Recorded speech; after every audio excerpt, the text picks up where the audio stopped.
Tonight's episode of the BS Podcast is brought to you by SeatGeek. That has been our presenting sponsor 1/4 mile at a time ever since we've been running this race. Well, you'll understand what all this means when we have Adam Carolla on. But right now, find the best tickets for hockey, basketball, baseball, opera, Hamilton, music, you name it. I have SeatGeek on my phone. It is the easiest way by far to shop for the best tickets thanks to their revolutionary grading system. You can buy and sell tickets in 2 taps on your phone. Everything fully guaranteed. Try it out. Download the SeatGeek app or go right to SeatGeek.com. We are also brought to you by 2 new Ringer podcasts, including a brand new one that launches on Thursday, May 11th, Larry Wilmore's Black on the Air. That's right. Larry Wilmore has joined the Ringer Podcast Network. Our friend, he is going to interview people. I think it's going to be every week, but he is going to interview people from sports, pop culture, politics, hard news, you name it. Larry Wilmore, talented dude. So happy to have him aboard. Subscribe to his podcast right now on iTunes or wherever you get your podcasts. Larry Wilmore, Black on the Air. And don't forget Cousin Sal, our good friend and a longtime staple of the BS Podcast and BS Report. He has his own podcast. It's called Against All Odds. And it did great last week. It was in the top 5 on iTunes for a while. A lot of people listen. They handed out some winners. It is a gambling podcast. You can subscribe to it right now. Against All Odds with Cousin Sal. Available wherever you get your podcasts. And coming up right now, Adam Carolla, my second podcast guest ever. We're going to talk about that on this podcast. We taped it on Friday. If you don't like 80s movies, you don't like Castaway, and you don't like Fast and Furious, I don't know if this is the podcast for you. My guess is that you like at least one of those things or you wouldn't be listening. Adam Carolla coming up right now, a podcast Hall of Famer in the BS Empire. Here he is.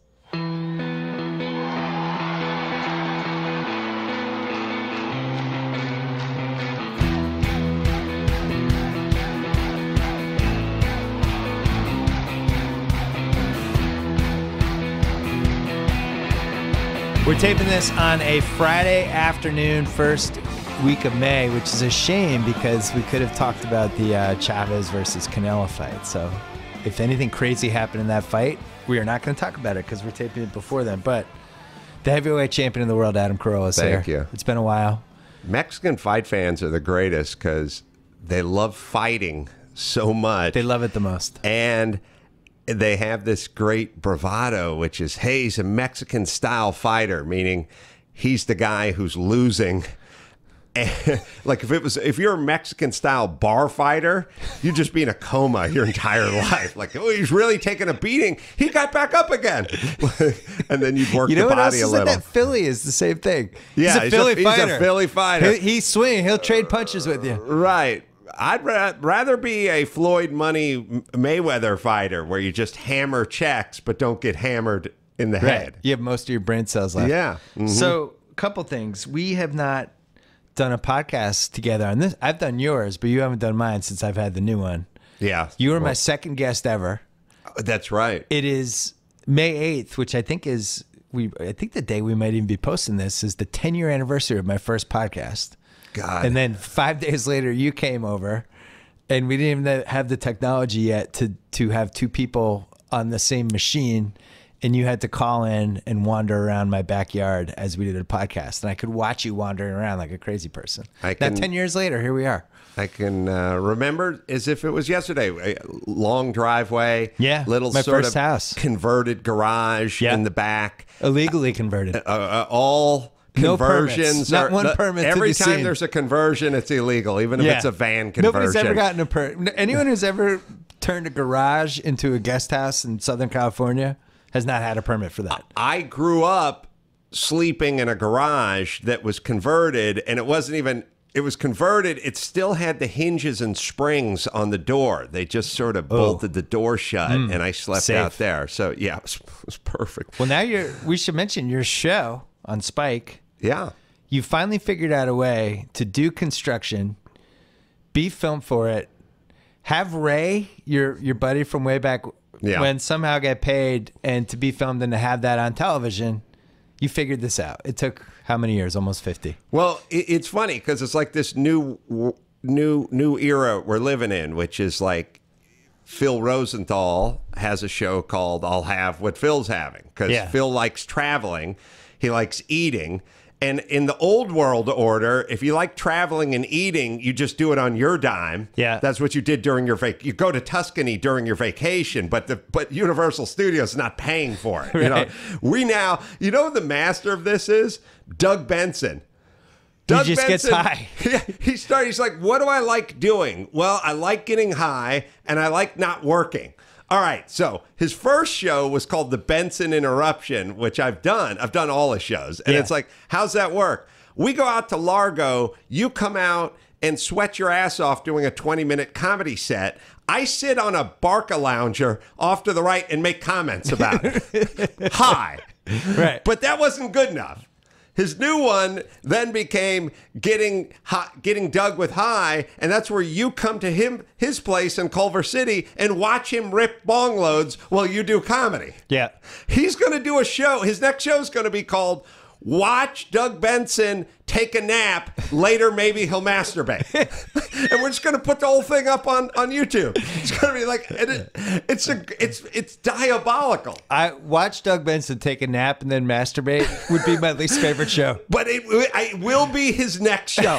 Mark my words. Netflix just bought it. He started with like, all right, you do your set and I'll hang out and sit on a folding chair and comment on Yeah. it. That went into, I'm just going to smoke weed and we can talk about it. Now it's him getting high and sitting in a robe with a gavel in his hand. But it will digress to this one day. So he's smarter than all of us. one of the emails I get the most is you and Corolla never did a Fast 7 pod. Oh, yeah. Because we gotta do did it. Fast 4 for my old podcast. We did 4, 5, and 6, which we broke down the correct way, the way it should be broken down. So Right. later in this podcast, we're going to cover 7 and 8. Sure. But I know you're watching other stuff. I just rented Sleepless on Friday night with Jamie Foxx. Familiar with this one? No, but yeah, I'm familiar with it, but I did not see it. Mortal Lock, you like this movie? Jamie Really? Foxx is a cop in Las Vegas. Uh-huh. He is a dirty cop. Is a cop on the edge? He's a cop in the edge. He's losing control a bit. He doesn't Robbery. go by the book. He goes by a pamphlet. It's a faster read. What you don't know is he dirty? Is he not dirty? Is he being dirty because he's trying to infiltrate the dirty cops, or is he just dirty? The bad guys don't like it. They take his son. Oh. He's got to get his son back. He's got to go into a casino, take the dope that he stole, give it to the people he stole it from to get his son back, and you're not going to believe it. But craziness ensues. Can we talk about one? There's one theme about all the cops on the edge. Like, Yeah. you see him, and I think it pisses off every other middle-aged dude. The morning, so it's like lights up on the dimly lit apartment with the sun coming through the tattered curtains. As he gets out of bed, a pizza box falls off Liquor the top bottle. of the bed. He takes a hit off a liquor bottle Yeah. just to get his day started. Yeah. Then grabs a handful of Percocet, throws it in his mouth, takes another shot off the liquor It's bottle. Jack Cates in 48 hours. Yeah. It's the recipe for 35 Basically years. looks at what's left from the pizza, a couple of tattered pieces of crust, takes a bite off that, gets out of bed, and is completely jacked. Like ripped, six-pack, big traps hanging out, veins striated. Yeah. And it's like, hold on. No, wait a minute. I'm with you on the part where he's tattered and Percocets. and sucking right off a flask to get himself started in the morning. I'm not down with the part where he looks like Hugh Jackman in Wolverine. Right. But they always do. If Stallone plays that part, if Will Smith plays that part, they always look amazing. It's never and it convincing. drives me nuts. When it's Stallone, it's never convincing. Stallone and Cruise are two people that you can just never buy the Percocets with the whiskey Right. swig at 10 in the morning. Right. But there's been a lot. It would be an interesting YouTube montage. Yes, it's like, How many movies have started with that scene? And Well, it's like the but yeah, sun's coming in. let me tell you a guy who does live that life, Artie Lang. Have you Right. seen what he looks like with his shirt off? Right. He looks like he's 100 years old. Right. That's what you look like when you take drugs and drink and eat pizza all night and pass out. Yeah. And never go to the gym. There's never a scene in the movie where the guy's going to the 24-hour fitness. Right. He never works out. He's wears going to boots. Equinox. Yeah. He's just in amazing shape all the time, and it sends a weird message to all the young men out there. Who do you think?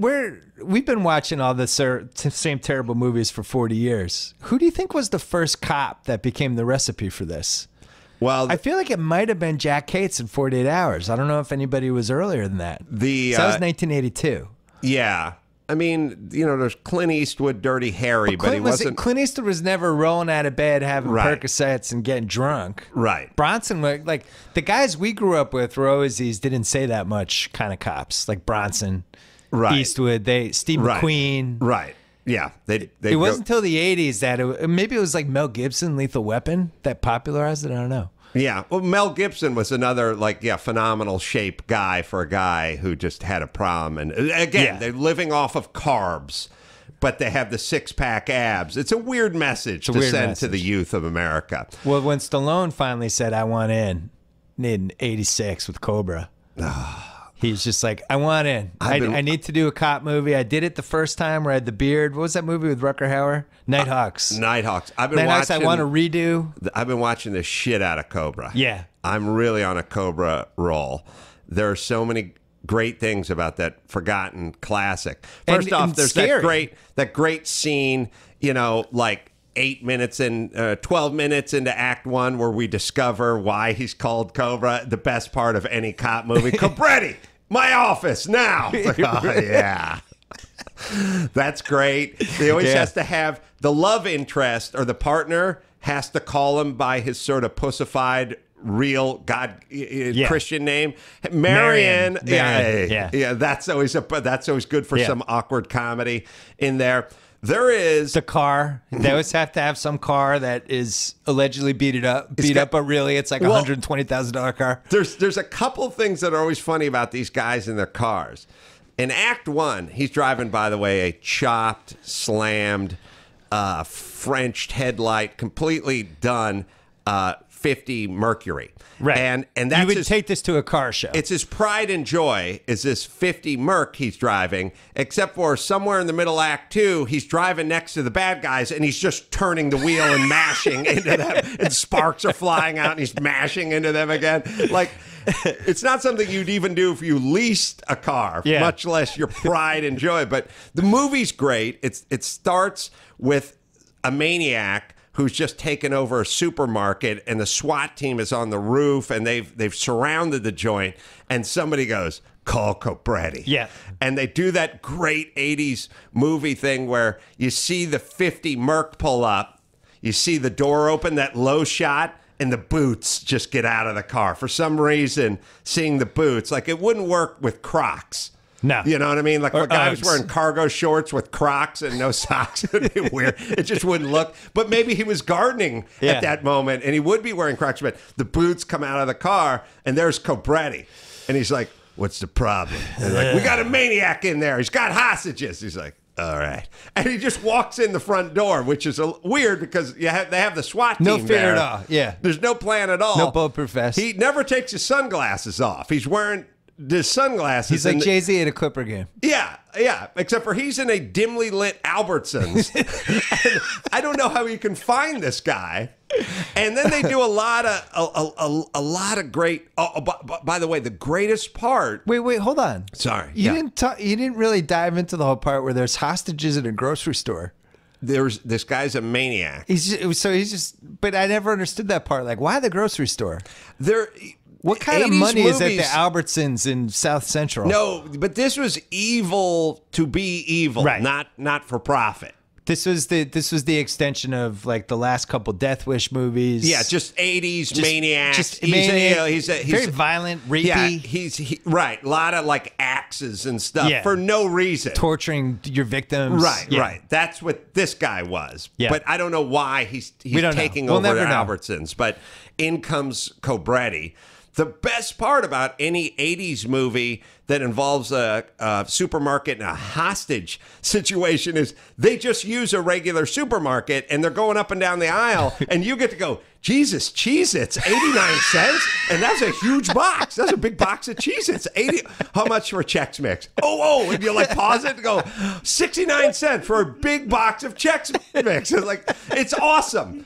2 liters of Sprite, $1.21. You know, like you're going, wow, this stuff was really cheap. Yeah. It's like seeing the gas prices in like a 70s movie Oh, yeah. when it's like 44 cents or something in 1972, and you're like, whoa. I love whenever there's an LA movie from this late 70s, early 80s, when they'll be on like Sunset or Santa Monica and there's no buildings Yes. up yet. Yes. You're like, whoa, the skyline. Yeah, there's a fun version of all this. There's one you can play called, God, that chick's teeth were yellow. Like before all the before actresses had their HD. teeth whitened Yeah, and everything. there's a lot of yellow Nobody teeth. whitened their teeth. Yeah. I mean, if you turn on like Fox News now, those chicks' teeth are like, it's like sunlight Super white. coming Yeah, from their beautiful. face. And you see Pearly. movies from like the 60s and 70s. They didn't do it. No, All they right. had like film over the teeth almost. They It didn't looked know. yellow. They had they had all the strong- smoked. They drank Yeah. black coffee, and then they'd Yeah. yell, "All right, let's film." So they put their cigarette out and their cup of coffee down and start filming. So Cobretti, there's his wife, Brigitte. Brigitte, they were dating. He started shoehorning her in his movies. Right. So Always a red flag. So she's in there. She plays the role of a model. So she really had to, stretch and use her acting chops on this one. They have an insane 80s montage of her modeling in the middle of the movie, which is so Tremendous. Is so incredibly What's funny 80s. is that you didn't tell me you wanted to talk about Cobra. And No, I'm I ready. didn't. It's not like I've been like, oh man, I wish I had researched this last night. It's like I'm 30 years ready for this. Yeah, I know it kind of fell between the cracks of Stallone Not for movies. me, my Not friend. for me either, but just for society. For Yeah, society, I agree. I love the montage, but also there's a lot of good like just. But there was also an 80s plot with her. The reason she's in the movie, she's just driving home randomly. Everyone in LA back then, they're always driving home on the worst streets possible. Right. I mean, I've lived there for 15 years. I try to stay toward the streets where the other cars are, but in Right. the 80s movies, they don't. They- She yeah. witnesses basically a murder. Right. Was that what happens? Yeah. Yeah, but she And doesn't. then they really, see her and they but somehow she doesn't follow her. see anything. Yeah, she just knows something bad It's happened. a bad premise because it's like we have to take her out so she doesn't testify, although she doesn't know anything. But it leads to a really effective 10-minute horror movie section in this movie in the hospital when they're trying to kill her. Yeah, it's actually good. I like there's an interesting thing that movies do that I sort of liken to cops, no cops, and then patients and staff versus patients and no patients, no staff in the empty Right. hospital. So it's like in cop movies. So what they'll do in movies is they'll have like a 25-minute shootout. Yeah. And there'll be no cops. And then at some point when they need the cops, like, oh, here come the cops. And then Sirens. they'll Yeah. get out of there. Like even in like Pulp Fiction, they were just standing around that apartment firing guns and talking about Big Kahuna burgers for like 20 minutes. Right. And there never was like, hey, somebody just took a 38 special and fired 9 shots, which probably, by the way, are in the neighboring apartment's son or in this crib. Like, we should stop talking about burgers and get the hell out of here Yeah, because the run. Popo's right down the street. Like, everyone in this apartment unit must have called the cops by Right. now. We need to leave. But this is a kind of cops, no cops, and they have it with hospitals. It's dark. There's nobody at the hospital. There's never anyone at the hospital. The maniac gets like a fire axe. Brigitte Nielsen has barricaded herself in the bathroom, and he's just swinging at the door. I'm gonna kill you, smash! I'm gonna kill. This goes on for 20 minutes. Right. No sign of any staff or nurses It's a or cops or 7-story authority. hospital. It's a huge building that's open 24 hours. It is very well lit. Yeah. And then at some point after the guy gets away, everyone piles out into the halls like, what happened? What's going on? It's like, where were you 20 minutes ago when this guy had a fire axe? So they were nowhere to be found. And then There's some boom. great. The other one. What's the one with Seagal when he's in a coma for a while, and he grows the beard, and he sees. I think it's Out for Justice. Mason Storm. Yeah. He sees the ad. I'm going to take you to the bank, the blood bank. Yeah. Whatever that movie is. But he's in the hospital, but he can't totally move yet. And Kelly LeBrock, the Yes. bad guys come to get him. and she's maneuvering him through the hospital, and there's like nobody there. It's during the day. You know, I've never been to a hospital that didn't have like 1,000 people in it. I know, and wasn't, and there's no mood lighting in a hospital. It's light all the time. One of the first things you do when you lay out your hospital is like lay out the lighting. Yeah. People need to see. They're putting syringes into people's veins here. Yeah. They need to see. Right. So, Seagal did probably the blowhardiest move you can do as a celebrity, which is sort of become American Indian at some point. Because that's when he made On Deadly Ground. Yeah, Tom Laughlin did that with Billy Jack at a certain point. Like Tom Laughlin's just a blue-eyed guy from Fresno, but at a certain point he became Comanche. Yeah, and he lived it. Like he was that dude. And it's a super blowhardy move, but I think Seagal did that too. Back to Cobra. Now later on, it was this great scene. So Stallone is sitting at his super. They always have super cool digs. You know, he's in his Venice. Always a great car and a great apartment. Yeah. He also does this move. He loves his car. He parks it right on the street in Venice. And the 80s things you don't see anymore from the 80s, which is generic lowrider dudes hanging around doing nothing, just waiting. So it's like the guy with the hairnet. He's wearing the wife beater, and he's like, "Hey, vato, you got a problem, man?" But the best part about all those movies is the little business they give the five guys before Stallone pulls up. Like they're just hanging around doing nothing. Yeah. But in Venice, they're not going to the beach. They're not. Those people are just on the internet now. Yeah, they're just bullying people on the internet. They're just hanging around, and then he pulls up and like, "You got a problem, Holmes?" You know, and then he's got to do is how tough he is, kind of thing. Is because we're that the '80s was sort of the height of scared of Hispanic gangbanger guys. Like, oh, I wouldn't say right, but Stallone rips the guy's shirt open and goes, "You got a problem, Holmes?" You know, and then he leaves his car and he goes up to his apartment, and it's like they're not going to touch the you car. don't mess with a guy's. You don't take a guy's, and by the way, those guys would have the nice long sleeve with the print on it there. You don't take a guy's shirt and rip it and then leave your 50 Merc and then go walk upstairs and not expect it to be keyed or the tires, whatever. But, yeah, they at least key it. He goes upstairs. He's eating pizza with scissors. That's a bizarre Forgot scene. about that one. He keeps his leather gloves on. He keeps his sunglasses on. I think he keeps his matchstick in his mouth, and he's using scissors to cut up pizza.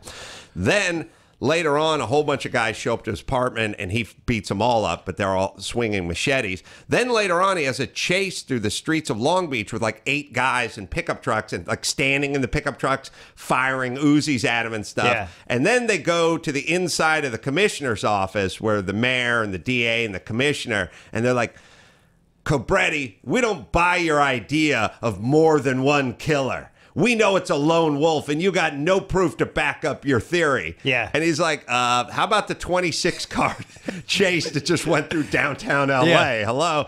Or the 19 guys who showed up at my apartment with the axes. Like, that would suggest more than one. Well, there's always one dude. cop that never believes in the hero and has to give him Right. shit and grind him down. And, Right. And Yeah. and that guy always gets punched at the end of the movie, which is what happens in Cobra. The punch at the end of the movie is Yeah. great.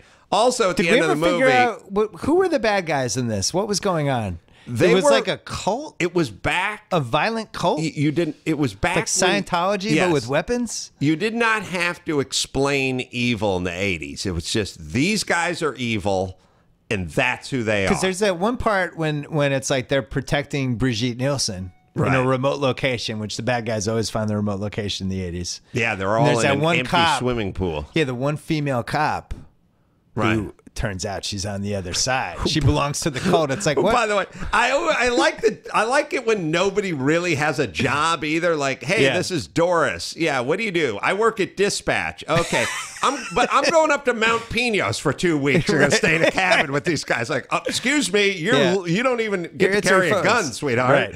You're low level. You don't Yeah. get to just leave Doris the phone flipped. bank. Yeah, she was just like, well, I'll just be going along too if you guys are going up to the. But she The didn't. movie's got so many holes. She didn't- And I still don't know who, when Stallone won in the end, what did he win? He got a free Harley. He got Brigitte Nielsen on the back of the Harley that he commandeered. He got to punch out Mr. Naysayer back then, who was wearing the McGruff Yeah. a raincoat. He got to punch him out, or the so he got to punch that guy out. But there's something very interesting about the end of that movie when he jumped. This guy Cobra is so committed to his reflective shades that he wore them in the Albertsons trying to catch the homicidal maniac with no lights on. He wore them inside his apartment. When he gets on the hog with Brigitte on the back, that's when he takes them off? No sunglasses for that ride. Now he's just going to tool down the highway. Sun, noon, not a cloud in the sky. Very hard guy to figure out as far as the shades go with Cobretti. Him and Al Pacino and Cruising are the two hardest to figure out 80s cops. And this movie had fire. There's that part where they would go to the abandoned warehouse, but at some point... Huge abandoned warehouse fight. They flip a switch, and all the conveyor belts start up, and fire just starts shooting from everything. You know, guys, batting it. There's a great scene where there's more fire coming from the hall, and... Cobretti's at the end of the hall, and he just grabs this random knob and he turns it, and a big plume of fire shoots out and burns the guy. Remember they do the stuntman catch on fire move? I miss that. The batting average of guys in industrial situations who turn a valve and have the exact right thing happen to them is 1,000% in movies. I feel like if I was at a warehouse and you were coming down the hall and I just started turning a random valve, I would catch on fire. Like, I don't think it'd hurt you. I would say it's the same batting average as there's gas on the ground, flick the lighter, throw the lighter, and the lighter somehow doesn't go out as it travels through the air, which I think, what was that, Fast Five? There was a great... That was the big plot twist in Fast Five. There was the perfect one for, like, the movies would be like, pull the gas hose off the kitchen range, set the microwave for 55 seconds or whatever it is, and then just walk. Like, that was the greatest thing from Fast Four. I think it was 4, when he turned the NOS on. He turned the NOS on inside the car and then hit the cigarette lighter and then sat there casually for like 10 minutes talking. He knew exactly how long it was going to be. It's also when they have the timing, like at a certain point when the guy takes the gun, cocks it, and like puts it to the guy's temple and goes, I'm going to see you in hell, Dom. And he'll go, I'm not so sure about that. It's like, how do you know you have it down to the second? Yeah. Because I'd be stalling for time. I'd It's be not like, even let when me give you a blowjob. I mean, I wouldn't really blow him, but I'd like tell him that. And I'd say, like, start preparing, and this is going to be awesome. Oh, well, let me get my knee pads. Hold on. Well, I'm not wearing my blowjob shoes. Like, hold on a second. I'd stall, and then the car would blow up. But I wouldn't be like, I'm not so sure about that. Or not if you get to hell first. You know, and the guy's just going to squeeze the trigger, you know. It's not even one of the 130 most improbable moments in the series. But Cobretti, go back and watch Cobra in that factory. Tate's never seen Cobra, I bet. There is fire shooting from, like, who would devise such a factory where just fire shot out from every wall, everywhere? You are not, how many people are in your whole universe now? In terms of? Well, you're doing like 6 podcasts and you have a whole podcast network. Yeah, I have. But it's mostly older people around you, right? I have I have the podcast guys that are the kids, the young guys. So all right, so those guys. Does it drive you crazy when you mention a movie and they haven't seen it? And it shouldn't, because it's the equivalent of in the 80s if somebody said to us, like, oh, you haven't seen so-and-so, and it's a movie that came out in 1959, we wouldn't have seen it. Yeah, no, I know. I think like, I have people who work for The Ringer, and I'll be like, yeah, you've seen The Good Son, right? Like, The Good Son, what's that? And I'm like, I haven't seen The Good Son. It only came out 20 years ago. Well, also part of it is just a sort of narcissism that we have, which is you should know what I like and you should get familiar with it now. God damn it. Yeah, you know I love Cobretti. Now you should go torture yourself with Cobretti. And they're like, but this is the same thing that a lot of people have with us, like our friend Kevin Henge. He's like, I'll go, you should definitely check out Cobretti. And he'll go, is it good? And I'll go, no, it's not good. And he'll go, well, then what do I want to watch it for? And it's like, oh, you don't get it. You don't get it. You have the point, the part that where it's bad means you have to watch it. Right.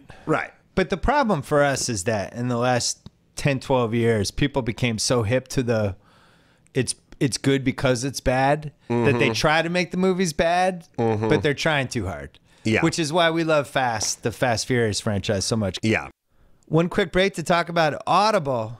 Audible.com. Do you love books, but you don't have time to read them? Well, Audible.com has the perfect solution. Get audiobooks and listen at the gym, during commutes, or even when you're watching basketball on mute.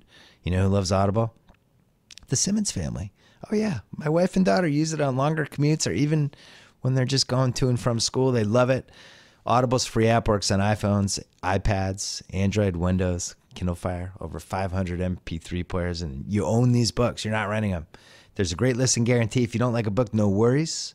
Exchange it for another title. No questions asked. Why listen to sports radio and lousy music channels when you can just listen to books and get smarter? And if you're committing to a new workout regime, increase your reps while you free your mind. Look, you can't make more time, but you can make the most of it. Turn your commute into something more with a free trial at Audible. Go to audible.com/BS today and start your free trial right now. That is audible.com/BS. Oh, I forgot. I haven't told you this. I went out. So it turns out the writer who wrote all of them and is in charge of the entire franchise. Oh, Chris Morgan or whatever? Yeah. Yeah. And is now in charge of all the monster movies that are coming back to Universal, like The Mummy and all that kind of stuff. The man has, acreage on the lot. You can imagine how much money. It turns out he's the nicest guy in the world. Yeah. And it turns out he's a neighbor of mine. Oh. And it turns out he's a big fan of mine. And we found ourselves sitting around having lunch. It was actually on the Saturday before the Oscars. He's the sweetest, nicest guy in the world. And I said to him, it was funny at a certain point. And it was funny because he was trying to pick my brain. I want to know about Loveline and the Man Show and stuff like that. And I was like, I want to know about, what's going on. And talked about Paul Walker and where that movie was at and how he had to get all the footage and scrape everything together from previous movies. Yeah. But his hair had to match. And like crazy, great, super sweet guy. But at a certain point, I had a couple of drinks and I was like, I like bad movies. And I was like, well, not your, I mean, they're not bad. I don't mean bad, like saying anything bad. I mean, like it's stupid, lame. And they're going like, yeah, that's worse. Yeah. So I was saying like, I said to them, I like bad movies. And then I was like, but not fast. Not the fast movies. Those are good. But I said, like me and Bill Simmons, I said, let me tell you how much we like bad movies. When the day The Marine came out with John Cena, we were sitting alone at the ArcLight at the 1 p.m. showing in an empty theater. It was great. So that's how much we like bad movies. And he's like, yeah, that was my movie. The Marine? Like, yeah. I was like, oh, wow, this is getting worse. He had to know, though. It was his premise and his script that he gave to somebody or whatever. Oh, that's hilarious. Nicest guy in the world, but that was. So I love it. I love all this stuff, and I'm looking at the poster of All the Right Moves, and I love All the Right Moves. 80s with some flaws. I can't get into it, but I will just say just one thing about All the Right Moves.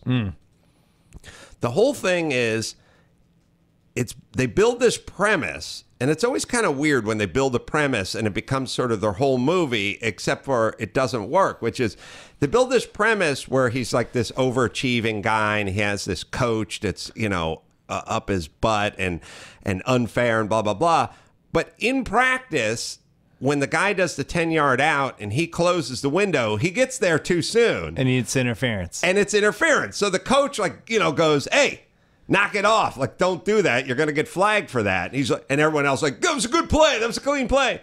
Then in the championship, in the Iron Bowl at the end, after he gets the pick, when it rains way too hard and it's monsoony. But then when he does it in the game, he interferes with the guy again. Like he wraps. It's such a cruise move, but he closes the window and wraps the guy up before the ball gets there. Right. And then they throw the flag and everyone's like, what? And it's like, yeah, that deserved a flag. So whatever the premise is. Tate, you haven't seen that one either. No, I have. Oh, all right, Tate. He got there too early, didn't he, T? Do you know what movie what cable movie I think I've rewatched the most times in the last 10 years? Fast Furious accepted. Castaway. I don't know where you're staying on Castaway. My thing about Castaway, I'm right with you. The thing about Castaway is it's really like 3 movies. It's like fat Tom Hanks on the plane. It's like a rom-com for 25 minutes. It's small, medium, and large Tom Hanks. But there's no point in that movie, and I think you can say this about all good movies. There's no point. No, there's no. No, I don't mean no point. There's no juncture. Okay.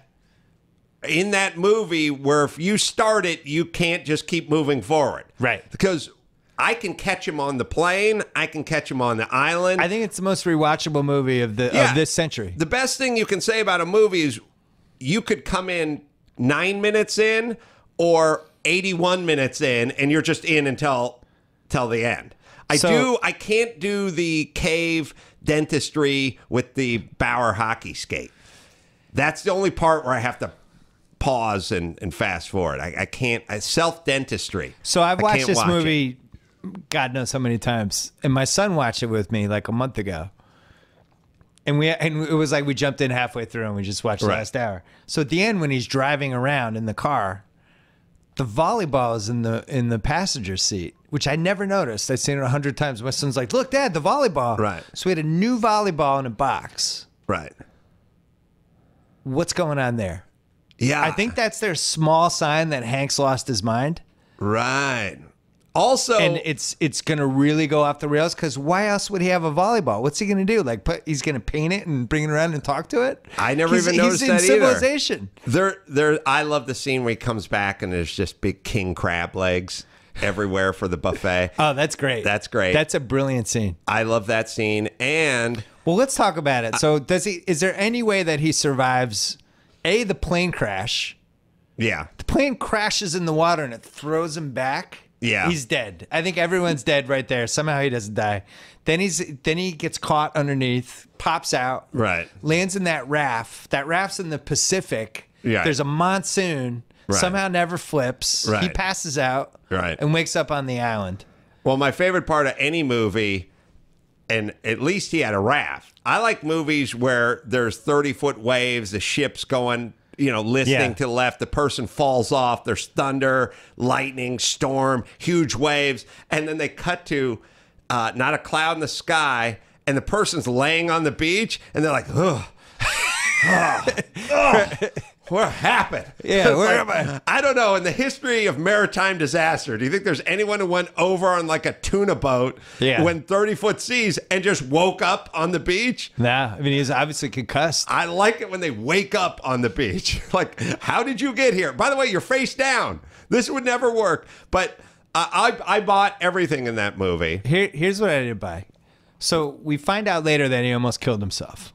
He went up to the top of the mountain. He got a whole bunch of rope. He was going to hang himself. Oh, is that? I didn't even get that part. Oh, yeah. Because he's like, I thought he was going to go for he starts talking to Wilson and he says, where there's 30 feet of rope. But we said we'd never go back up there. And he goes up. He pulls the rope. I thought and he was obviously going for like vulture eggs or something. No, because when he pulls the rope up, there's like this piece of wood that he obviously tried to simulate if he would have died. Right. All right. If you're going to kill yourself, how do you not open the last FedEx box first? Yeah. He leaves the one box he doesn't open. Also, there should have been a masturbation scene as well, because or at least like getting ready to masturbate. If I'm alone on an island and I got a picture of my honey bunny and I'm gonna do myself in 20 minutes. That's how he. Well, they hint at that after he gets out when he can't sleep and he's lying on the floor. Right. And he looks over at the Helen Hunt picture and it's like, oh no, come on, stop spanking it. That thing. Yeah. Precious it's been 10 battery. million times. Yeah. So the thing that's always funny about all survival rescue island movies is they always have that part in the middle of Act 2 after they've been on the island for 2 days where the luxury liner goes by and they're going like, hey, I gotta start the single fire. And the other thing that's always funny for me is I'm always cheering like, come on, turn around, turn around. And, he's right there. Right, but we're 37 minutes into a movie and I have to know on some level there's no way the cruise ship turns around, but I'm still screaming like, get those palm fronds lit. Right. Get them lit. It's weird emotionally, right? Like, I must know better by now. We all open all of those boxes right away. Oh yeah. We're like, I'm going to save that last one in case I get outdone. I'm opening it. What if it has like an iPhone in there? Fully charged. Actually, you wouldn't have an iPhone in 2000, but would it, some sort of something that could help him? Satellite phone. Anything. Yeah. You never know. He got ice skates in one of them. You never know. I agree. I used that for dentistry. Got the small shoes. Do you off think the you guy. would be that good of a spearfisher after 4 years? No, I've Like never. from 40 feet away, you're just plucking out marlins. No, Marlins. All right, what were we here talking? We're talking about. No, we're going to talk about the fast movies. Yeah, the fast movies. I yeah. had one more Castaway thing. Yeah, for you. no, go ahead. You're married to Helen Hunt. Yeah, You marry her after this guy dies in the plane crash.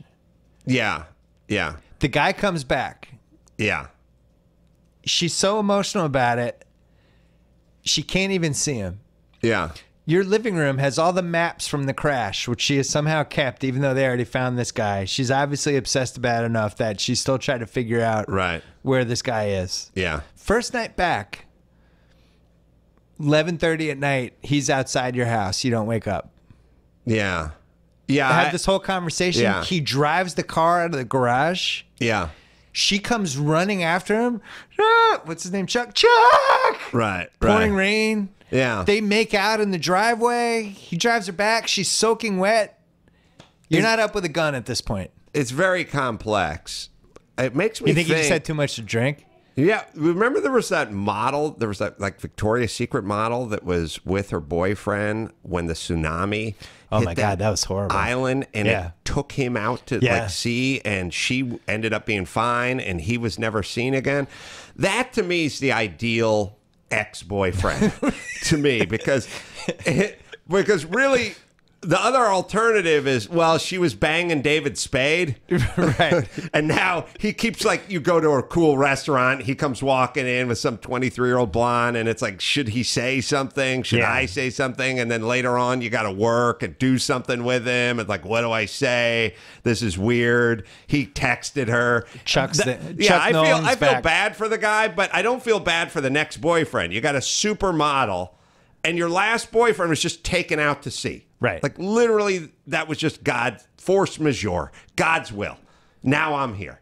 That's just me. Her next boyfriend, that's a good deal, because normally they're banging some producer or something, and ultimately you're going to run into him or see a movie or whatever it is. All right. So I'm with you. I'm with you on that. Okay, let's talk about- Helen Hunt. Yeah. I went to,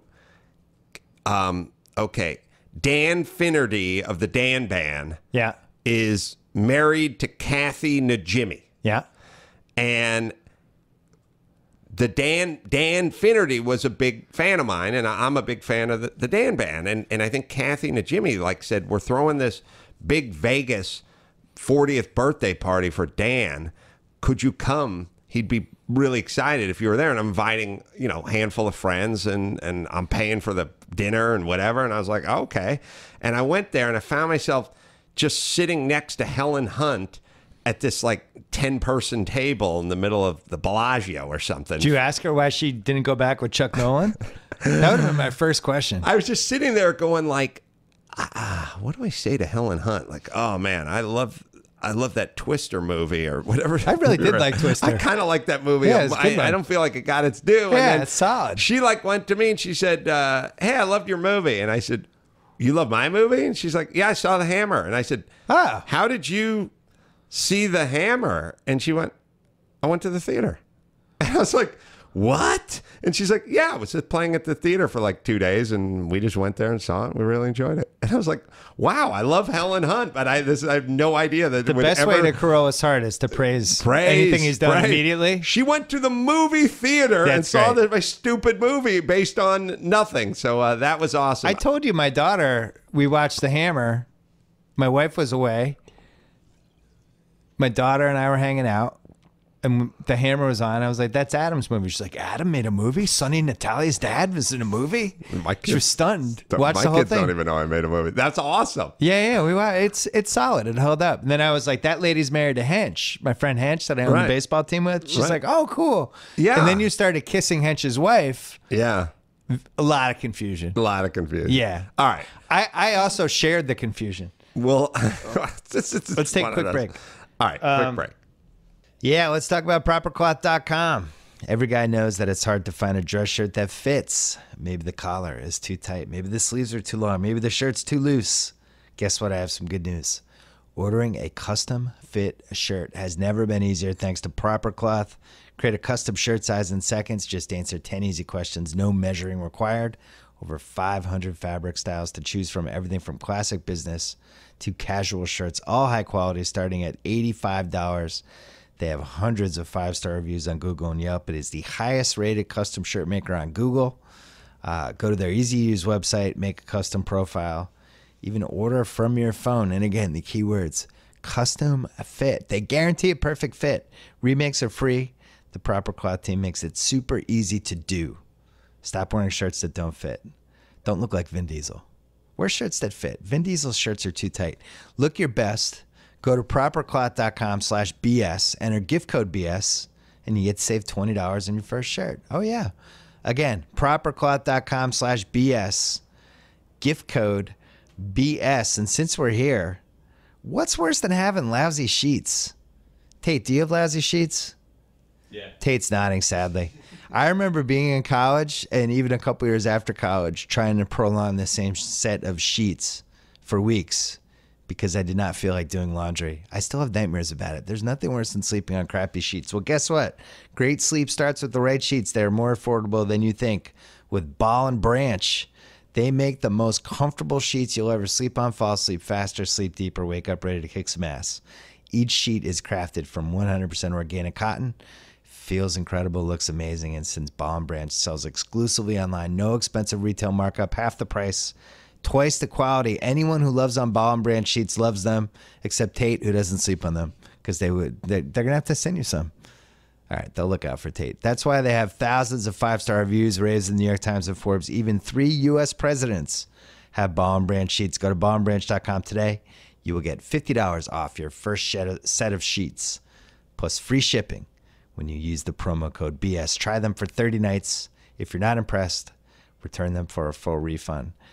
Once again, that is BOLL and branch.com, ballandbranch.com, $50 off plus free shipping. All you have to do is use the promo code BS. And now, back to the one and only Adam Carolla. All right, let's do it. Fast 7, Fast 8. We have a lot of ground to cover. Yeah. Fast 7, which we did not see together. Yes. And I don't remember why. I think you were away. You were up to something. We just never ended up seeing it together. Fast 8 I saw in Boston. I wasn't here either. Fast 7, we didn't know what to expect with Paul Walker. Right. We knew he died. Yep. In real life. Yep. We didn't know if he was going to die in the movie. Nope. We didn't know how they would resolve it. Nope. We didn't know how they were going to do the CGI'd Paul Walker face, all that stuff. Right. Fast 7 turned out to be a really good movie. And the ending is, I would dare say, the most emotional ending of any action movie that I've ever seen. I would agree with that. I can't think of another one that matches it. And I still get them, even like the 20th time, I still get kind of choked up. Certainly not in the 7th installment. You know what I mean? Like maybe you had an emotional moment at the end of Rocky 1, but by the time you got to Rocky 7 or First Blood, like Rambo, crying about all that stuff. Yeah, there's been moments, but not like this. Well, not in the 7th version of it for sure, because they just jumped the shark by 2.5. Did you ever imagine this would turn into the James Bond of this generation, where they could just keep releasing these basically forever? I got to say, I remember it very well. I would always go to the LA Auto Show, and I'm a car guy, and I would go there, and one of the things I like to do is I would go there on preview night, so it wasn't that crowded, like press night or something.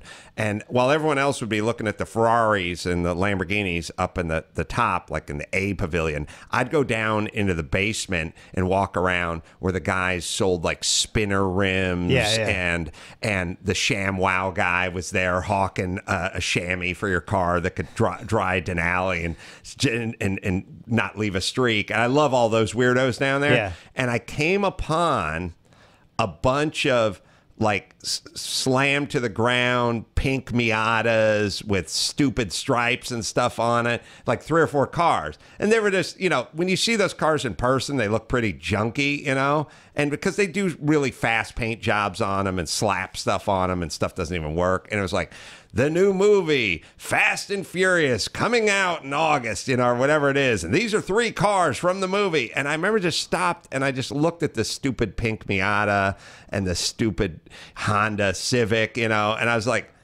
oh, this is lame. Like, Yeah. I just said, this is going to be a, this is You going didn't to know be your life was going to be changed.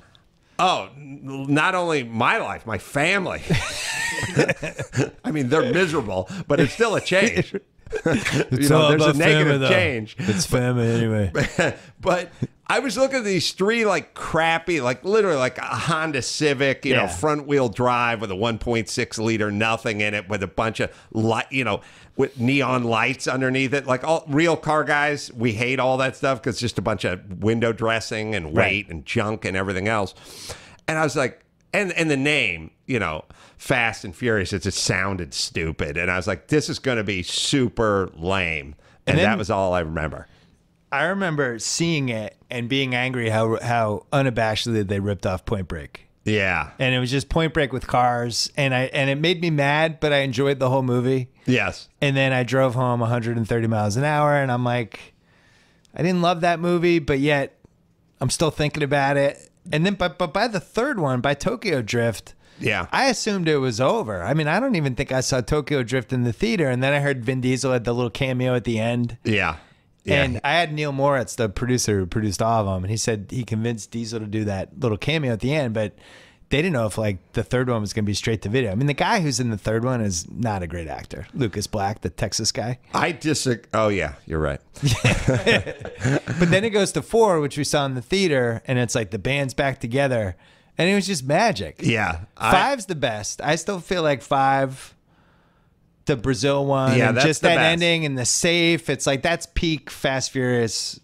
doesn't it's get everything. Doesn't get any better in 5. But I 7 agree. was really good. And 7 starts out with 7 was good because you had a major obstacle to overcome, which is the star of the franchise passed away halfway halfway through filming it. Yeah. halfway into filming this, and how are you going to deal logistically with that? But then how are you going to deal with the story of where this guy is? And there's a little bit of a story break with Fast 7.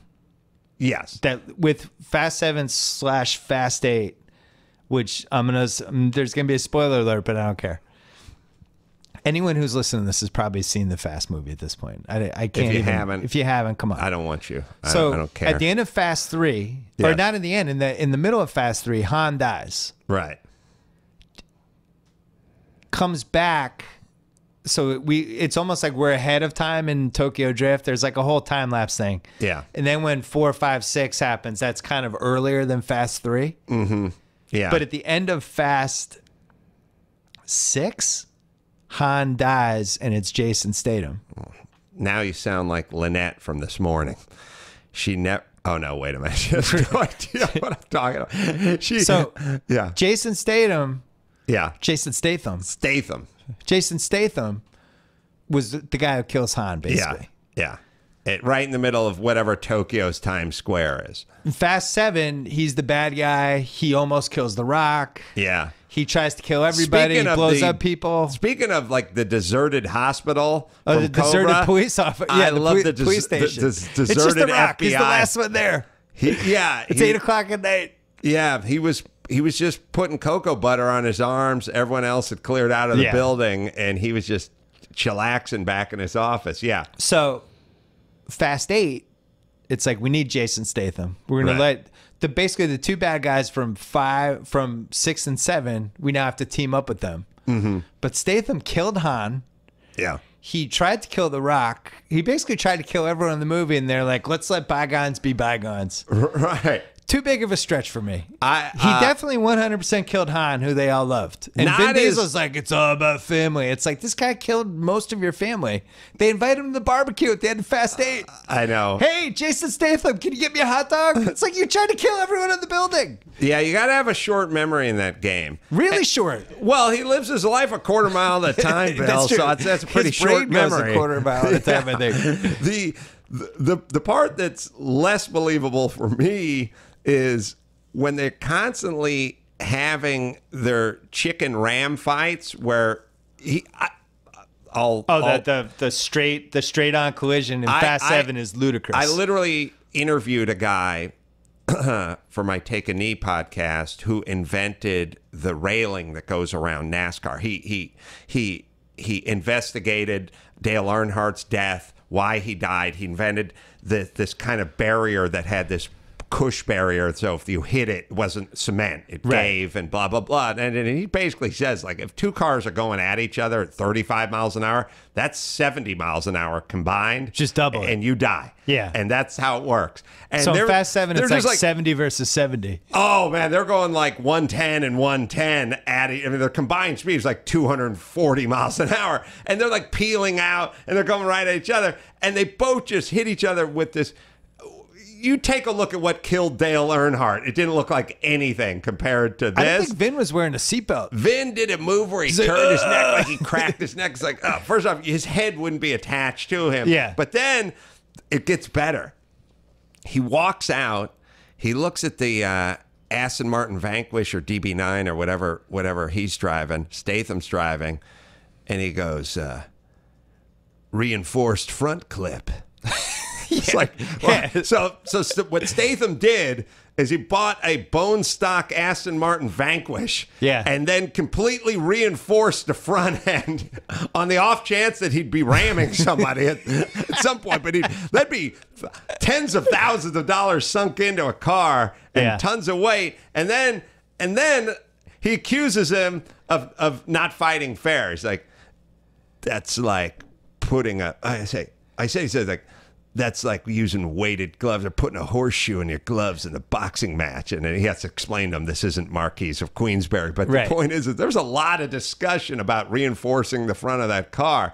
I just feel like that's something. And at the end of Fast 8, Vince flipping him a cheeseburger. Right. How do you like this, Jason? Is it medium rare?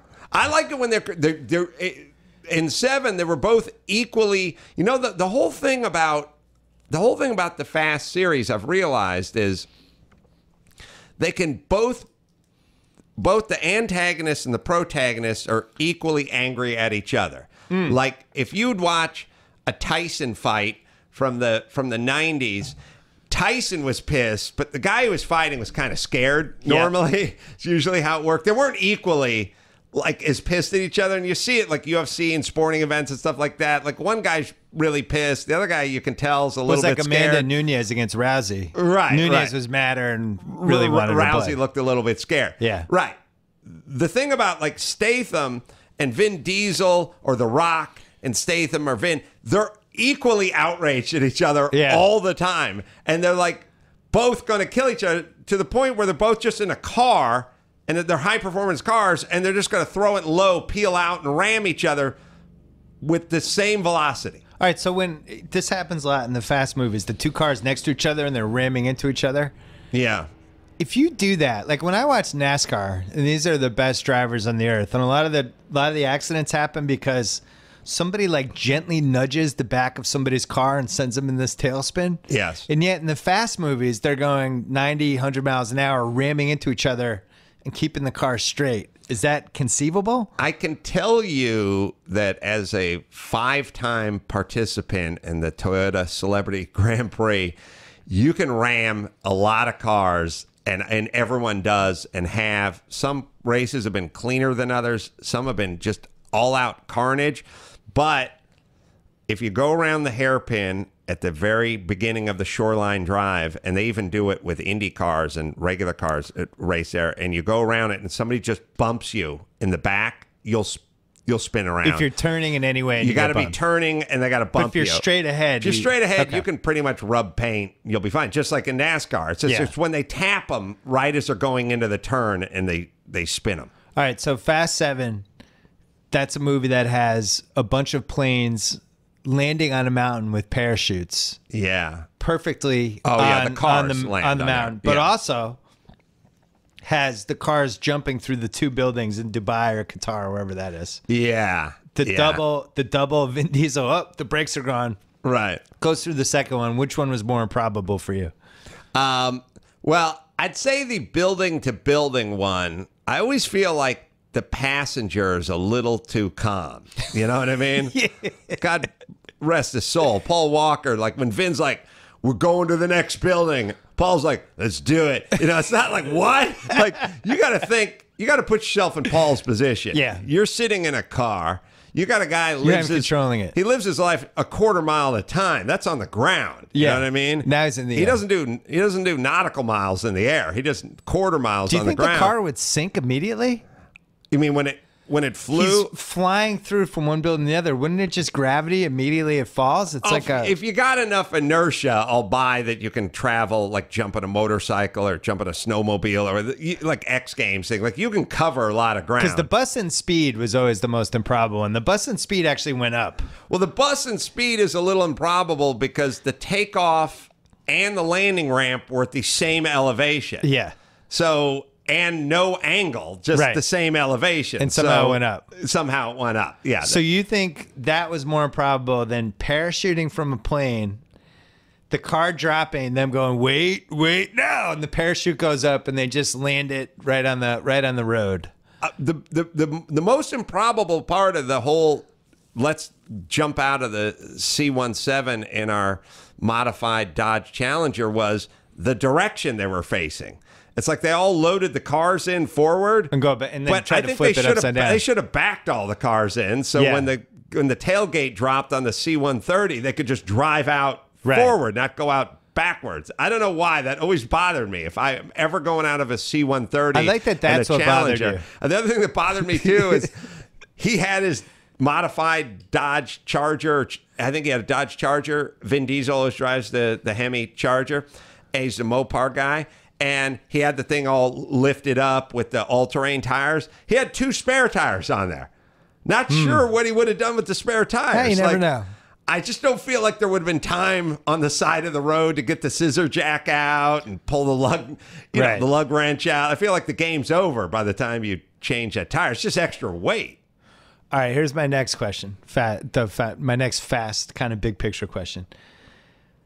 Vin Diesel in Fast 1, he's like a street racer, right? He's just in downtown LA somewhere, like this modest house in the heart of the city. Yes. And he races. Is it fair to say he probably hasn't gotten out of LA much Yes. at that point? Well, maybe So they by- would go to Nevada or something for road I'm going rage to say or he's whatever West that. Coast only. Yeah. He hasn't, whatever they got out to race wars or wherever that was in the desert, but Yeah. I don't know. Unclear if that was even in Nevada. So we get to 4. Mm-hmm. Still seems U.S. bound. right. Get to 5, he's now in Brazil. His Yeah. connections in Brazil somehow. Yes. Yes. By the time we get to 7, Paul Walker, like the whole thing, it's like they blow up, somebody blows up Paul Walker's house. yeah. Though it's like, we got to find you somewhere safe. We'll call my friend in the DR. Yeah. He's the DR. So now he's in DR, and these guy knows all these people in DR. By the time we get to 8, he's in Cuba. He went. He's on the down low in Cuba, just living there. How does Dom Toretto he know all went these from- people in all these countries? He went from like low level street punk to L.A. L.A. to the world's greatest traveler. maybe with connections parts of everywhere. Orange County. Yeah. 2, and maybe ventured to Ventura County. 2, basically Richard Branson meets the Dos Equis guy. Right. In terms of his international reach. Yeah. He's like, Yeah. I know where we'll be safe in the DR. Yeah. We'll go down there. My friend owns a mansion. It's like, how do you have friends? You're like a street racer in East LA. Yeah, I don't know. I think it's a mystery. It's called personal growth, Bill. You should look into it. Oh, so Vin Diesel cares about family, loves family. Yeah, He's all about family. that's his thing. He finds out he has this bastard son he didn't even know about Yeah, in Fast 8 Yeah. with this woman he has broken up with. yeah. immediately turns on everyone in his family, his quote unquote family, nothing more than family. La salud, mi familia, does all these toasts. They're done. Now he's on the other side, committing hundreds of millions of dollars of crimes. Yeah. New York City, cars flying out the garage. Oh. Just, I mean, I can't even Bill, calculate the damage. Hold on a second because now. his son is in danger. I can't say too much because of the pending lawsuit, but I did lay down a little premise of a movie called Navageddon a few years ago. You did? Oh, well, You should take it up with your friend Chris Morgan. I the will writer give Marine him an in Fast earful 8. because on my radio show in like 2006, they had this whole thing where it's like, oh, the car parallel parks itself. Remember Yeah. that? Like they show commercials, like you hit a button and the car just backs in and turns or whatever. In Navageddon, Bruce Willis plays a JPL scientist, but he's old school. You show the beginning of him pulling up in his vintage Bronco, Yeah. right? And he's putting he's putting water in it because it's overheating, and all the other guys are pulling up in their Priuses and stuff and making fun of him. Like, hey, why don't you join us in the 21st century? He's like, ah. But when the satellite goes rogue and is hacked into by the Russian hackers. Well, the scene is that the mother and the daughter just driving their Prius, and all of a sudden the doors lock. And like, what happened? And all of a sudden they can't control the wheel. He drives them all into the Grand Canyon in Navageddon. But Bruce can't be affected because he's still driving the 71 Bronco. Smart. Navageddon, man. So they ripped it off. Because of the lawsuit, I can't really say. I can't talk anymore about it. I'm really not even supposed to bring it up. So all right, that's all I can here's my say. next fast question. Yeah. This one's going to hurt. This is going to hurt your feelings. All right. So Dom is with the Brazilian cop in Oh, Fast well, Five. can I say this just real Yeah. quick? Like, if my wife, like if Lynette's listening, if She's we not. do- She's not listening. All right, but if anyone knows her, can tell her. If we're ever in that situation, we're on our like cabana in Cancun or something, or we're in Cuba or wherever port of call Dom lands in, and we just make sweet love under the mosquito net, with the ceiling fan that's turning slow enough to not really do anything. Nothing like that mosquito net love. And at a certain point, I just go out into the balcony where the curtains, the gauzy curtains are flowing, and I look really good with my shirt off. And I'm just standing there to give him like a 10,000 yard stare. And I'm like just looking, drinking a Corona where I hold it so far up the neck that half my hand is actually off the bottle and I'm actually drinking through my hand. All right. If that ever happens, don't do what you normally do, which is just watch TV inside for an unlimited amount of time. I need you to come out, put your hand on my shoulder, and ask what I'm thinking. Okay. Because that never happens to me. That's true. I stand out on the balcony for days. Lynette just shuts the door and watches My Real wife has Housewives never of asked Orange me what I'm County. thinking. My wife never asked me what I'm thinking. I want she tells them me to to know. shut up all the time, but I feel like every time Dom steps out on a balcony, he's there for like 14 seconds sucking off that Corona before some hot chick comes up and goes, "What's going on?" I can tell you're thinking So when about I had something. Neil Moritz on, the producer, Neil Moritz, I asked him why Vin Diesel drank beer that way. He didn't really have an answer. You can't teach that in There's acting this class. great moment we wrote about it in The Ringer on Billions. They ordered pizza, and it was Damian Brody, the English guy who plays Axe, and Malin Ackerman, the Swedish actress who plays his wife on the show. Right. And they're eating pizza, and they're eating it like,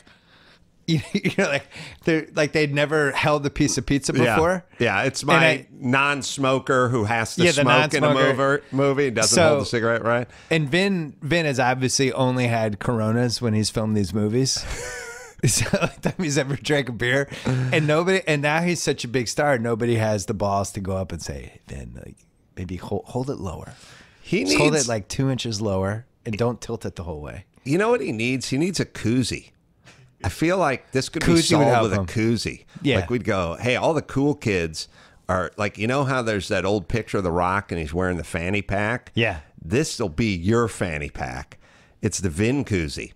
And One of his Latin American friends should tell him when he's traveling. yeah, it's like When it's he's all the doing rage. Richard It's all the Branson. rage. All and right, so you here's use the koozie. So this is gonna hurt your feelings. Fast Five ends. He's with the Brazilian cop. Yeah. Fast 6. She's incredibly understanding, by the way. Like, Well, so no, we're gonna get to like that. if Lynette's listening, if I discover Lynette's not love, listening. well, okay, but someone tell her, like, if a love comes back into my life, I'm gonna need you to understand that that's what I'm thinking about on the balcony. Right. You know what Okay. I mean? We got so Fast 5. He's with the Brazilian cop at the end. Right. Fast 6. Letty's alive. Right. Finds Letty. The Brazilian cop at the end says, "You follow your heart. Follow your heart." I'm not basically like Yeah. I'm not going to stand in your way. That's You what I'm loved her the telling most. Lynette. That's what I'm saying. Like, I got to follow my heart. Fast 7. Right. Fast forward. Paul Walker's got a house. The gang's all spread out. Right. Stuff starts blowing up. We got to get the band back together. Mm-hmm. How many months do you think goes by between, let's say, the end of Fast 5 all the way through Fast 7? I'm going to say like 2-3 years. Here's why I know. Yeah. Paul Walker's kid, when the house blows up, he's taking the kids to school, right? Right. It's been at least The 3 years minivan. because initially they had the baby in Fast 5. Right. But then by the start of Fast 7, that kid's in like pre-K or first grade, kindergarten. So Hey, it's been a few years. Can I jump in for a second? Yeah. I've dropped my kids off at school dozens of times. I was never greeted by a MILF like the one who greets Paul Walker Yeah, when it's he never- drives. She's it's never happened. smoking It's never pipe, and happened. I get the chick with the like it's never thyroid problem, Becky Ann. Who, we get it. She volunteers. She's pretty lonely. You know, there's not much to go home to. All right, so can we say it's been chick's way too hot to be volunteering? 3.5 years? Yeah. I'm gonna say. Mm-hmm. Fast 8. Mm-hmm. Turns out the Brazilian cop, whatever, his Yeah. old flame, had a kid. Yeah. It's a baby. It's Yeah. about 8 months old. Yeah. Math doesn't add up. No, it doesn't add up. And They were like they hadn't dated for 4 years. How's the kid 8 months old? So did they screw up the math, or did Vin go back and get a little extra? well, once you do the sort of Han time continuum where you're able to hop back and forth, you know, Same thing. you can do it with Offspring as well. The bigger question is, what's up with her hair? Like, she's a hot chick, and then she cut it short and did some weird peroxide Well, because they had dye. to, because she was better looking than Letty. They had to start messing with her hair. I hope I get. I thought you'd into be a more point- upset about this time continuity thing. I'm more upset about her hair. I think Vin went back and stepped in. He should have gone back and fixed her hair. I think Letty's got to be like, wait a second, what happened? This baby's only 8 months old. We've been dating for 3 years. I thought we were exclusive. But he would have No. just gone out in the balcony and thought about it. Let me back. Hold on, I'm opening I mean, a like, Corona. how many hours collectively would Has you he and stared I on a balcony? If you and I just went out on a balcony, Before my wife said anything? I feel I would just die of exposure before my wife came out, put her hand on my shoulder, and wanted to give me a penny for my thoughts. I'd just die of exposure. I'd be eaten by crows. So, Like, what happened to your father? He went to the balcony to think about an old girlfriend, and that's the last time we saw him. so Fast 7 ends, the last 30 minutes, the LA shootout, which I thought was pretty weak. Fast 7. Fast 7, LA before the Paul Walker, farewell to Paul Walker scene. With God's The eye. Rock rips his arm off, goes out. Just once in my life, The I'd like to have a cast removed by flexing. Yeah. Just literally just flexing a tricep and having the cast It wasn't that hard though break because off. there's so much body butter from the last 6 He weeks that could've it slid melted the out of it. cast. Yeah, he's taken off. I liked it when he started calling everyone woman. That's another one. Yeah. What you got, woman? There should have been It's a like Mr. T. cameo. There should have been a cameo by Caitlyn Jenner just so he could go, woman. I don't got time for this stuff. It would be awesome. So Fast 8. Yes. Everything's okay. Dom then has to go. Dom's in Cuba, but now has to go rogue to save his bastard baby, who should be 4 years Oh, old. but hey, it's can I 8 say months. this too? Yeah. In every movie, not just Fast, and it was in Fast 7, and it was Fast because at the end, when like Paul Walker, and it goes all the way back to Karate Kid. Yeah. It goes back to every one of those like movies, every kickboxing movie and every karate movie and everything. At some point, like Walker squared off with the dude inside the bus when it was on the highway. Great scene. They always start this. They did it with the Karate Kid. They do it with all this. They start the move where the guy we're rooting for who really is kind of a street fighter and doesn't have any serious training, like not spent a lot of time on the mat in the dojo. The guy does a move, and then the guy does a backflip, and then a spinning crescent kick and like kicks out the light bulb, and then pulls out nunchucks and does a whah! And you go, well, this guy's like a 7th degree black belt who's been doing this his entire life. He's probably been competing and doing this. And then our guy just comes in and kicks his ass, like Ralph Macchio or the guy. They'll do the move where you knock the guy down and he gets up by going into a full back bridge and it springs back up to his feet. And our guy's wearing jeans and boots. Yeah. Like, how does he actually, like, maybe that guy shouldn't be that highly skilled. And how would Vin Diesel develop all of these judo skills? He's a street racer in East LA, but on the side, he's like sneaking over. I think if they did a little bit of storyline where that guy did all the crazy stuff and he then went, but I have drank 4 beers. I would then go, okay, now this is a little, I can believe this now. I can believe this now. But the guy sobers the days long. He's a Chinese acrobat and he's a human weapon. Why does our guy get to kick his ass every time? So Fast 7, the ending of Fast 7 is incredible. I loved it. Could you have ended? We couldn't have ended the series there, but we could have.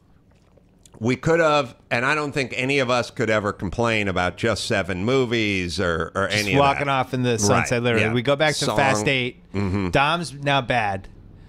We are under the premise that Brian is still alive. Yeah.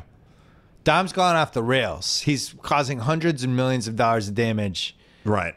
Nobody in the group says we should call Brian except for one person, and they're quickly poo-pooed. Right. Brian, who has, has worked with Dom, against Dom, the emotional, spiritual leader of the group. Well, and it's just poo-pooed. It was this kind of thing. They did it in The Specialist. Yeah. With Stallone. They have to address something, but they can't spend any real time on it. Address it. It's the answer's ridiculous, right? But at least we could say we addressed it. In The Specialist, they had to go to Sharon Stone. This guy raped your mom and killed your dad. Why not just hire a guy, an assassin? Why not just shoot him? Too imprecise, too messy. So you hire a guy that's going to put C4 in every mailbox and just blow up all of Miami?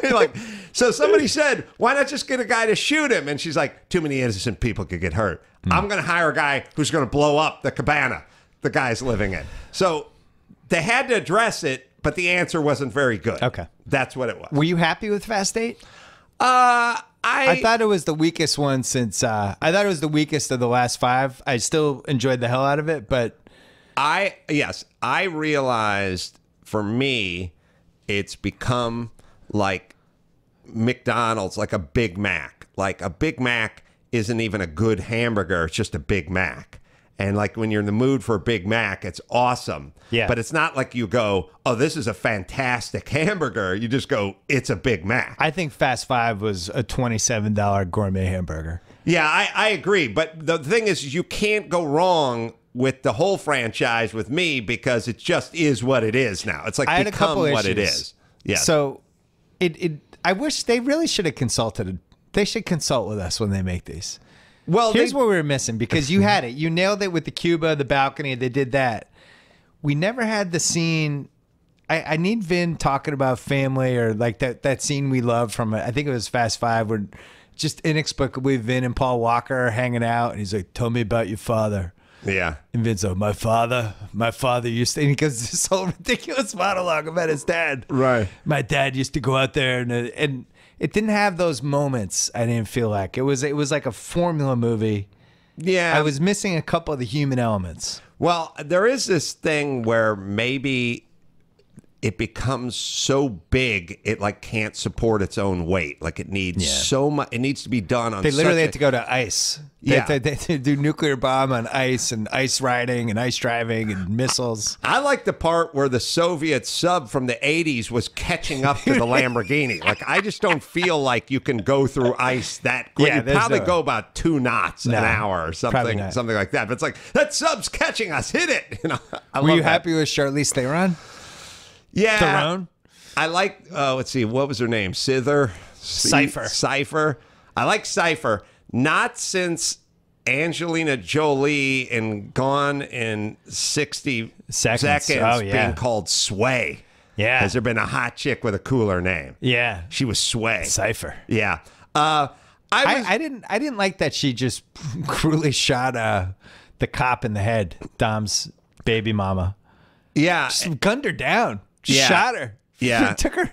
I mean, it was like one way to resolve the Letty versus the old girlfriend plot, but it was pretty brutal. Letty was crying no tears over it. They got a thing going with airplanes in the Fast series, which is in 6 they had the unlimited runway. Yeah. Like that Never plane. ended. 28 miles. That plane was just never took off and No. never ran out of runway. No. Number one. This one, I kept waiting for them to refuel. Like I just feel like you gotta refuel in the air or something. Like we gotta know that her plane never landed and never refueled. Just weeks would go by. That's a great This thing point. was flying. I mean, you want to talk about range? I mean, this thing. Like the thing about planes is like they gotta need gas. they gotta refuel every Yeah. 10 hours or so. That's that's kind of go. That for me. Also, when they got his car in the middle of the square and they got the grappling hooks all hooked into the door and they were doing the crazy pull thing on it and they're pulling it all apart. They were doing that thing where they're like, that car's got 1,000 horsepower, 2,000 horsepower, 3,000 horsepower, and I'm just here to tell you.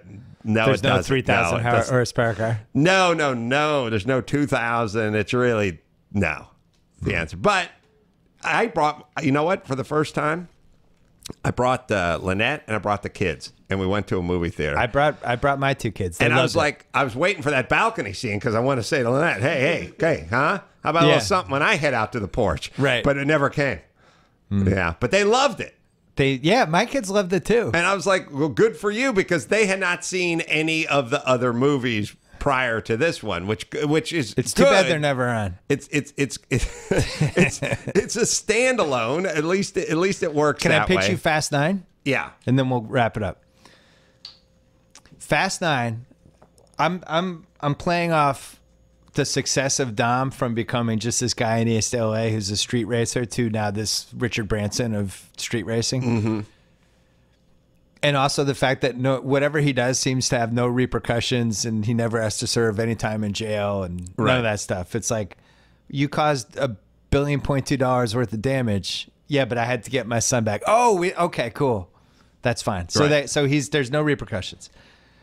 In 9, Dom is now, he's famous. Right. He's a famous guy. He's now a celebrity. Right. His street racing / whatever world he's in, he's out. He's now open about it Yeah. and has a reality show. Yeah. It's like Jesse James. Remember Yeah. when he, 1 minute he's Netflix just gave him a big offer. he's just like sitting around welding in some shop. Next thing you know, he's married to Sandra Bullock. He's got his Right. selling more T-shirts than the Dodgers. So Netflix goes to him and says, we want to do like an Anthony Bourdain type of travel show with cars and how you'll be on the road. And here's a great check. Vin's in. Right. He goes to that thing that you went to, the thing that you go to, the celebrity. The Toyota celebrity. yeah, what's the best celebrity car racing one? Well, the Toyota Celebrity Grand Prix from Long Beach is canceled now, but they did it for 40 years. All right, well, you in can the go movie, to it's Pebble back. Beach and go to the Pebble Beach, it's Laguna back. Seca. Yeah. So Vin's a celebrity now.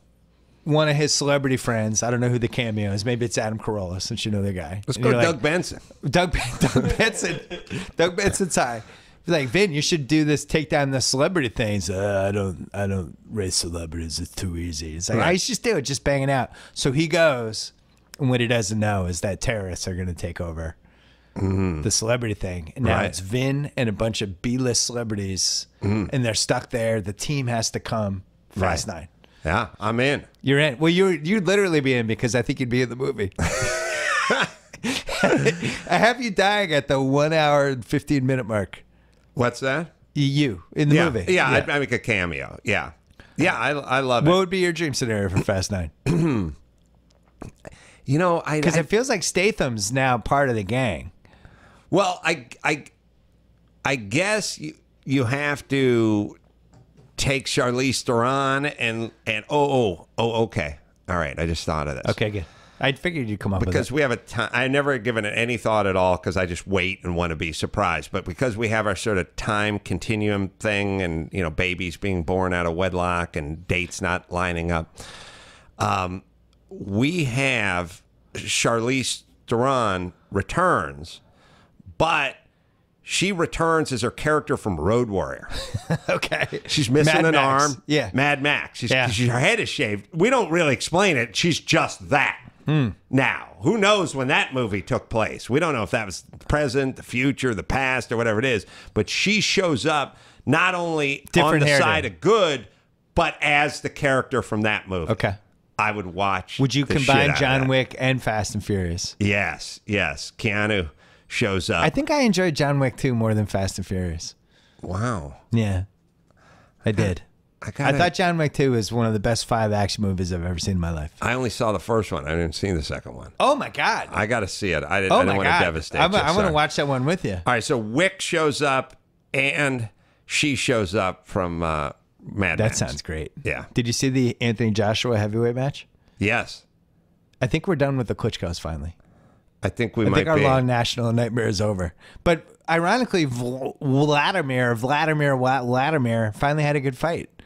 That Yeah. was an awesome fight. That was was an the best awesome heavyweight fight in at least 10 years. And yeah, it was none of the Even if- drape and hug and everything. It was Joshua throwing wicked uppercuts in the 11th round and following it up with combinations. It seemed like looked he was going to Buster die. Douglas in there. Yeah, in the 6th, it just seemed like he ran out of gas. And then somehow he was able to.